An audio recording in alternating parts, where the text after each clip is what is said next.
안녕하십니까, 조철민입니다. 자, 오늘은 대출 상환 방식에 대해서 설명을 드릴 건데요. 대출 상환 방식은 세 가지가 있습니다. 원금 균등 상환, 원리금 균등 상환, 만기 일시 상환, 이렇게 세 가지 방식으로 있어요. 자, 이 세 가지에 이제 각각 어떤 장단점이 있는지를 한번 알려드리겠습니다. 자, 이거는 상환이 되는 표를 보면서 말씀을 드려야 되기 때문에 화면을 하나 띄워드릴게요. 자, 우선은 만기 일시 상환부터 한번 보겠습니다. 요즘은 만기 일시 상환, 그러니까 이거는 간단해요. 매달 이자만 내다가 마지막 달에 가서 그냥 원금을 한 방에 내는 거예요. 대출 기간이 3년이면은 3년 동안 그냥 이자만 내다가 마지막 36개월 차에 이제 원금을 다 낸다는 얘기죠.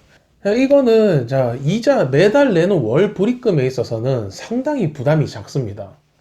한 달에 내는 돈이 작으니까 잘 낼 수는 있지만 마지막 달에 가서 만약에 목돈을 마련 못하면은 죽음이에요. 그래서 이걸 가장 많이 적용했던 게 바로 그 부동산 담보대출이었죠. 부동산 담보대출 같은 경우에는 예전에는 10년, 20년, 30년 거치로 해서 그냥 10년 동안, 20년 동안 이자만 계속 내다가 마지막에 원금을 터는 거죠. 그렇게 하니까 부동산 담보대출을 막 여기저기 투기 수요들이 몰리면서 막 받게 되는 거죠. 그것 때문에 정부에서 규제도 나왔죠. 이제 요즘은 부동산 담보대출 받아봤자 거치 기간이 없어요. 그냥 바로 원금 이자 같이 내셔야 되는 거예요.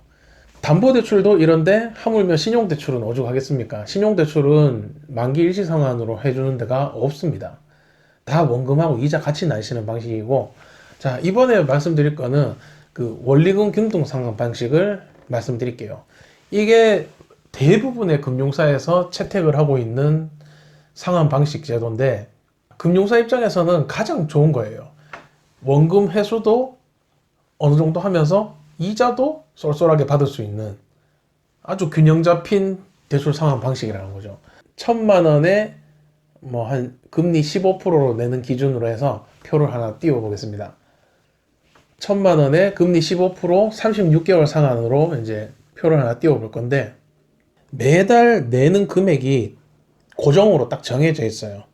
자, 1,000만 원 기준으로 보시면은 매달 원금 이자 해서 내는 게 34만 6,653원 이렇게 결제가 되죠. 근데 그 중에서 이제 달마다 바뀌는 거는 원금과 이자의 비율만 바뀌는 거죠.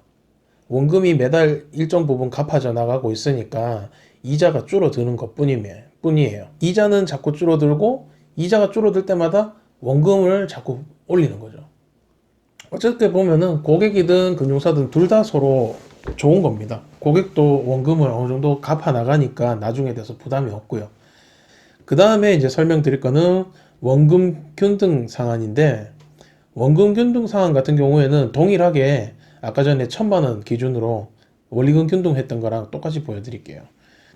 아까 전에 원리금 균등에서는 월 불입금이 34만 얼마로 고정이 되어 있었는데, 원금 균등으로 들어가게 되면은 이 첫 달에 보시면은 40만 2,700원 정도를 내게 되고, 둘째 달은 39만 306원이 나가요. 자, 왜 이러냐? 얘는 원금 이자를 균등하게 받는 방식이 아니라 매달 원금을 동일하게 받겠다는 거예요. 여기 상환 원금을 달마다 보시면은 27만 7,700원으로 쭉 고정이 되어 있는 거죠. 그러니까 원금 균등하고 원리금 균등의 차이는 초기에 초반에 내는 그 부담금이 원금 균등 상환 방식이 조금 높다는 거죠. 그리고 원리금 균등은 조금 낮다는 건데, 약간 여유가 되시는 분들은 원금 균등 상환으로 하시는 게 이자를 가장 작게 내시는 방법이기 때문에 원금 균등으로 선택하시면 되고, 그런데 햇살론이나 이런 정부 지원 대출 같은 경우는 원금 균등 방식으로 이루어지는데, 일반 수익을 목표로 하는 일반 캐피탈이나 저축은행 이런 데서는 대부분 원리금 균등 방식을 채택하고 있습니다. 이거 상환 방식을 좀 알고 계시면은 살아가는데 크게 도움이 될까 싶겠나마는, 그래도 모르는 것보다는 안 낫겠습니까? 자, 오늘은 여기까지 설명드리겠습니다. 감사합니다.